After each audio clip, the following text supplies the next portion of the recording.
نحمده ونصلي على رسوله الکریم اما بعد۔ ترجمے والے قرآن پاک کا صفحہ نمبر 897، 24واں پارہ، 5واں رکوع، سورہ حامیم سجدہ، آیت نمبر 37 تا 40۔ اعوذ باللہ من الشیطان الرجیم، بسم اللہ الرحمن الرحیم۔ ومن آیاته الليل والنهار والشمس والقمر لا تسجدوا للشمس ولا للقمر واسجدوا لله الذي خلقهن إن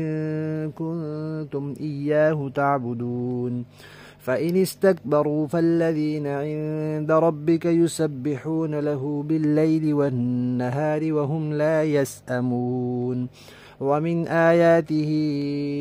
أنك ترى الأرض خاشعة فإذا أنزلنا عليها الماء اهتزت وربت إن الذي أحياها لمحيي الموتى إنه على كل شيء قدير إن الذين يلحدون في آياتنا لا يخفون علينا أفمن يلقى في النار خير أم من يأتي آمنا يوم القيامة اعملوا ما شئتم إنه بما تعملون بصير۔ صدق اللہ العظیم۔ گزشتہ آیات میں اللہ تعالیٰ نے یہ فرمایا تھا کہ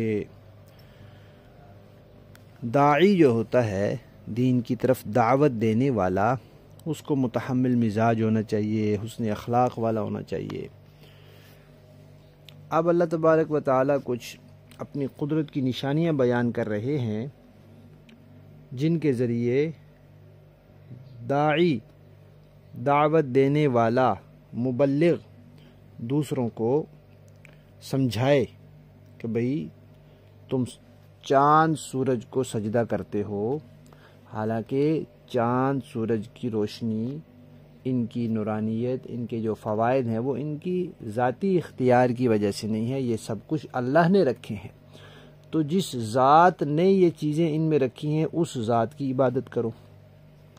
اور جو یہ کہتے ہیں کہ بھئی ہم ان کی عبادت بھی اس لیے کرتے ہیں تاکہ اللہ کے قریب ہو جائیں، تو ان سے کہو کہ اللہ تو کہہ رہا ہے کہ میرے علاوہ کسی کی عبادت نہ کرو، پھر بھی تم اگر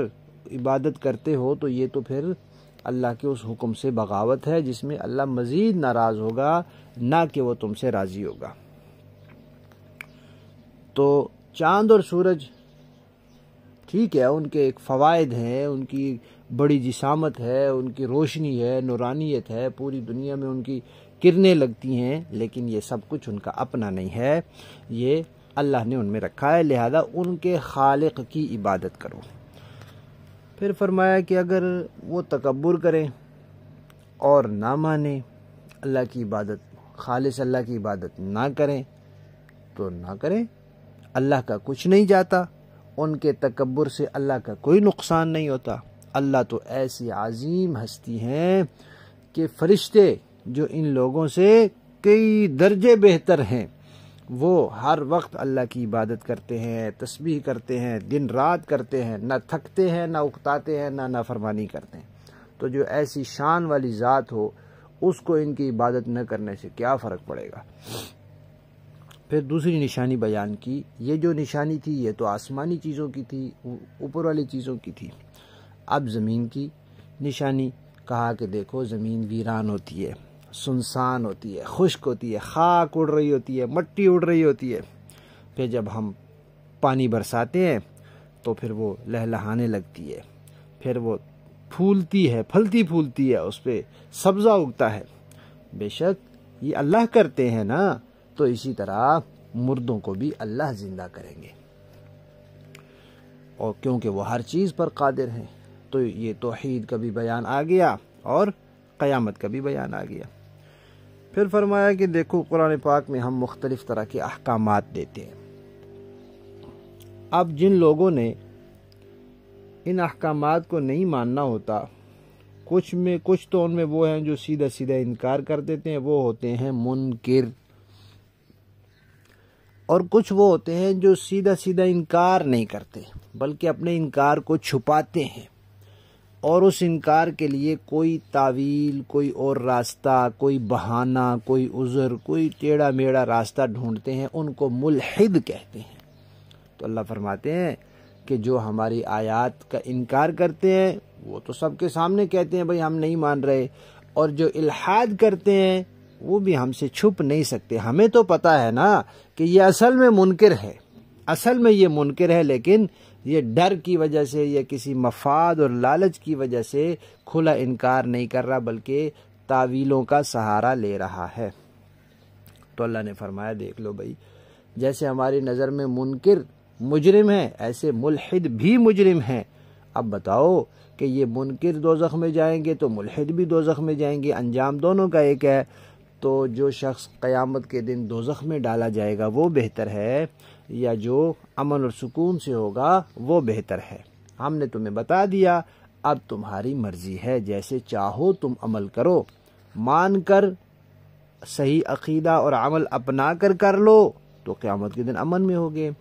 انکار کرو یا الحاد کرو تو قیامت کے دن تکلیف اور مصیبت میں ہوگے، آخرت میں ہمیشہ کے عذاب میں ہوگے۔ اللہ تعالیٰ دیکھ رہا ہے سب کچھ، جو کچھ تم کرتے ہو وہ سب سے واقف ہے۔ یہاں آیت کریمہ میں الحاد کا لفظ آیا ہے۔ الحاد کا لغوی معنی ہے ایک طرف ہو جانا۔ ایک قبر میں ایک لحد قبر ہوتی ہے جو ایک طرف بنائی جاتی ہے، بالکل سیدھی سامنے نہیں ہوتی۔ تو شریعت کے اندر الحاد کہتے ہیں کہ شرعی احکامات کے اندر صحیح معنی کو چھوڑ کر ایک طرف ہو جانا اور کوئی غلط معنی اختیار کر لینا، اور اس کے لیے کوئی تعویل گھڑنا، کوئی بہانہ تراشنا، کوئی عذر پیش کرنا، کوئی ایسے مفہوم اپنی طرف سے اس کے گھڑ لینا جو امت کے خلاف ہوں۔ اور ایسے ہی آدمی کو یا ایسے ہی گروہ اور جماعت کو جو عقیدہ تو کفریہ رکھے یا اسلامی عقیدے کا انکار کرے لیکن پھر بھی اس کو اسلام کا نام دے، کہے اسلام کا عقیدہ یہی ہے یا قرآن کی اس آیت کا مفہوم یہی ہے، تو ایسے کو ملحد بھی کہتے ہیں، زندیق بھی کہتے ہیں کہ وہ اپنے کفر پر اسلام کا لیبل لگاتا ہے۔ اب ہمارے ہاں بر صغیر میں اس کی چند مثالیں موجود ہیں۔ ایک مرزا قادیانی ہے، وہ کہتا ہے کہ قرآن پاک میں محمد الرسول اللہ آیا ہے، جو یہ اللہ نے میرا نام بیان کیا ہے، تو قرآن نے مجھے محمد بھی کہا ہے اور قرآن نے مجھے رسول بھی کہا ہے۔ اب اس نے یہ نہیں کہا کہ قرآن میں جو محمد الرسول اللہ ہے اس کو میں نہیں مانتا، یہ نہیں کہا، لیکن اس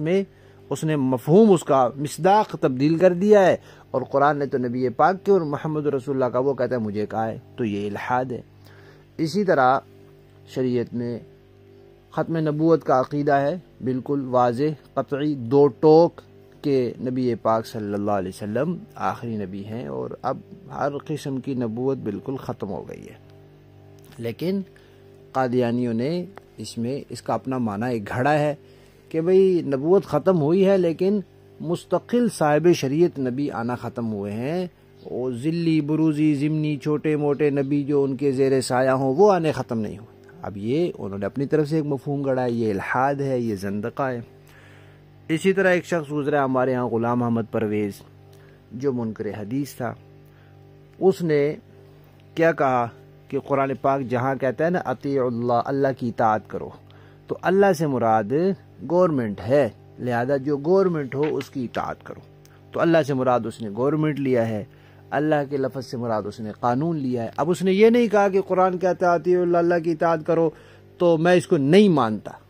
انکار اس نے نہیں کیا، لیکن الحاد کیا کہ اس کا معنی تبدیل کر دیا اور معنی وہ مراد لیا جو قرآن و سنت کے، شریعت کے اور پوری امت کے خلاف ہے۔ یہ الحاد ہے، یہ زندقہ ہے۔ اسی طرح ایک صاحب گزرے ہیں سر سید احمد خان، اب انہوں نے کیا کہا، انہوں نے کہا کہ قرآن پاک میں آتا ہے نا کہ جنت ملے گی، تو جنت کوئی چیز نہیں ہے، کوئی جگہ نہیں ہے، کوئی مقام نہیں ہے، بلکہ جنت کا معنی خوشی ہے۔ تو جو انسان نیکی کے کام کرے گا اللہ کی طرف سے اس کو خوشی ملے گی۔ اب دیکھ لے، سر سید نے یہ نہیں کہا کہ قرآن میں آیا ہے کہ اعدت جنت تیار کر دی گئی ہے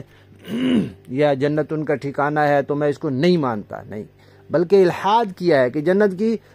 معنی اپنا گھڑ لیا ہے کہ بھئی جنت سے مراد کوئی جگہ تو ہے ہی نہیں، حالانکہ یہ معنی خود قرآن کے خلاف ہے، سنت کے خلاف ہے، پوری امت کے خلاف ہے۔ اسی طرح ایک صاحب یہاں گزرے ہیں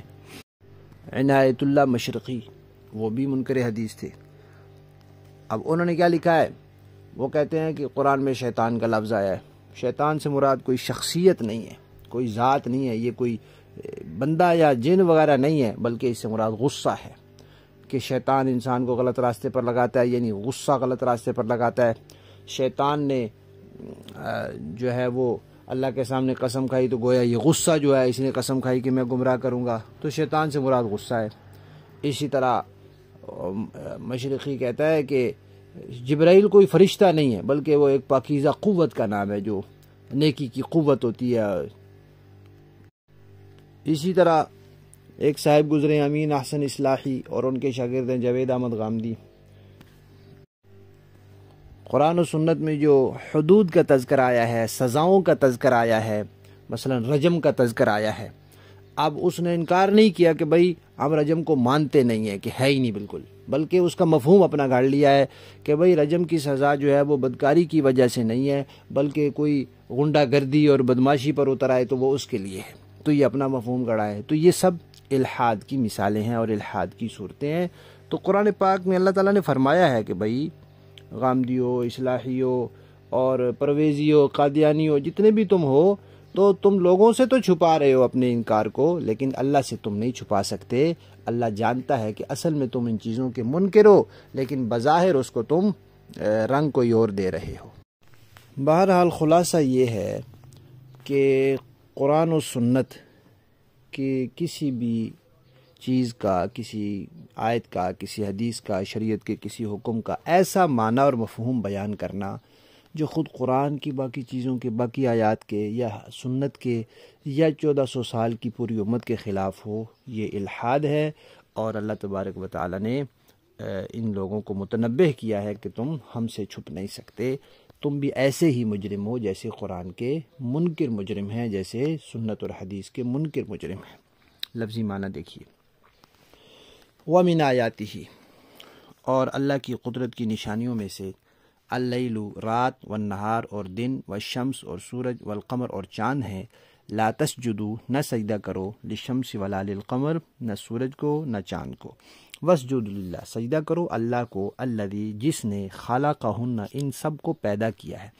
ان کنتم، اگر تم ہو، ایاہو، خالص اللہ ہی کی، تعبدون، عبادت کرتے۔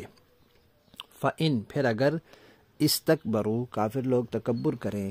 فالذین، تو کرتے رہے، اس لیے کہ وہ ذاتیں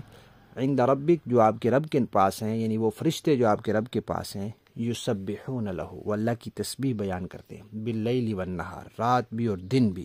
وہم لا یسأمون، وہ اس سے بالکل نہیں اکتاتے۔ ومن آیاتہ، اور اس کی قدرت کی نشانیوں میں سے، انکا، یہ ہے کہ تو ترا، دیکھتا ہے،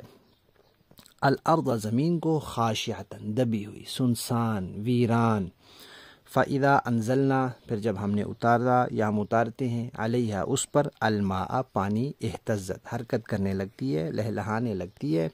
وربت، اور بڑھنے لگتی ہے، اس میں سے چیزیں نکلنے لگتی ہیں، ان الذی، بے شک وہ ذات جس نے، احیاہا، اس زمین کو زندہ کیا ہے، لمحیی الموتا، وہی مردوں کو زندہ کرنے والی ہے، انہو، بے شک وہ، علی کل شیء، ہر چیز پر، قدیر، پوری قدرت رکھنے والی ہے۔ ان الذین، بے شک جو لوگ، یلحدون، ٹیڑھ نکالتے ہیں، فی آیاتنا، ہماری آیات میں، لا یخفون علینا، وہ ہم سے پوشیدہ نہیں رہ سکتے۔ افمن یلقی،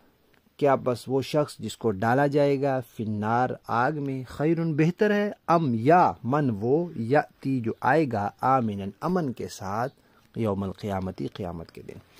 اعملوا، تم کرو، اب تم کرو، ما شئتم، جو تم چاہو، ہم نے تو بتا دیا جو چاہو کرو، انہو، بے شک، اللہ تعالیٰ بما تعملون ان کاموں کو جو تم کرتے ہو بصیر دیکھنے والا ہے، اسی کے مطابق پھر تمہارے ساتھ معاملہ بھی کرے گا۔ با محاورہ دیکھیں جی۔ وَمِنْ آيَاتِهِ اللَّيْلُ وَالنَّهَارُ وَالشَّمْسُ وَالْقَمَرُ، اور اس کی نشانیوں میں سے اور اسی کی نشانیوں میں سے ہیں یہ رات اور دن اور سورج اور چاند۔ لا تسجدوا للشمس ولا للقمر واسجدوا لله الذي خلقهن إن كنتم إياه تعبدون، نہ سورج کو سجدہ کرو نہ چاند کو، اور سجدہ اس اللہ کو کرو جس نے انہیں پیدا کیا ہے اگر واقعی تمہیں اسی کی عبادت کرنی ہے۔ فَإِنِ اسْتَكْبَرُوا فَالَّذِينَ عِندَ رَبِّكَ يُسَبِّحُونَ لَهُ بِاللَّيْلِ وَالنَّهَارِ وَهُمْ لَا يَسْأَمُونَ، پھر بھی اگر یہ کافر تکبر سے کام لیں تو کرتے رہیں، کیونکہ جو فرشتے آپ کے رب کے پاس ہیں وہ دن رات اس کی تسبیح کرتے ہیں اور وہ اکتاتے نہیں ہیں۔ وَمِنْ آيَاتِهِ أَنَّكَ تَرَى الْأَرْضَ خَاشِعَةً فَإِذَا أَنزَلْنَا عَلَيْهَا الْمَاءَ اهْتَزَّتْ وَرَبَتْ، اور اس کی نشانیوں میں سے یہ بھی ہے کہ تم زمین کو دیکھتے ہو کہ وہ مرجھائی پڑی ہے، پھر جو ہی ہم نے اس پر پانی اتارا وہ حرکت میں آ گئی اور اس میں بڑھوتری پیدا ہو گئی۔ ان الذی احیاها لمحیی الموتی، حقیقت یہ ہے کہ جس نے اس زمین کو زندہ کیا وہی مردوں کو بھی زندہ کرنے والا ہے۔ انہ علی کل شیء قدیر، یقیناً وہ ہر چیز پر قادر ہے۔ ان الذین یلحدون فی آیاتنا لا یخفون علینا، جو لوگ ہماری آیتوں کے بارے میں ٹیڑھا راستہ اختیار کرتے ہیں وہ ہم سے چھپ نہیں سکتے۔ افمن یلقی فی النار خیر ام من یأتی آمنا یوم القیامہ، بھلا بتلاؤ کہ جس شخص کو آگ میں ڈال دیا جائے وہ بہتر ہے یا وہ شخص جو قیامت کے دن بے خوف و خطر آئے گا۔ اعملوا ما شئتم انہ بما تعملون بصیر، اچھا جو چاہو کر لو، یقین جانو کہ وہ تمہارے ہر کام کو خوب دیکھ رہا ہے۔ صدق اللہ العظیم۔ یہ جو سبق کی پہلی آیات ہیں، آیت نمبر 38 کے آخر میں سجدہ ہے، جو شخص بھی اس کو پڑھے یا براہ راست سنے وہ اس پر سجدہ واجب ہو جائے گا۔ صرف دیکھنے سے نہیں ہوتا، پڑھنے سے یا براہ راست سننے سے، البتہ ریکارڈنگ سننے سے سجدہ واجب نہیں ہوتا۔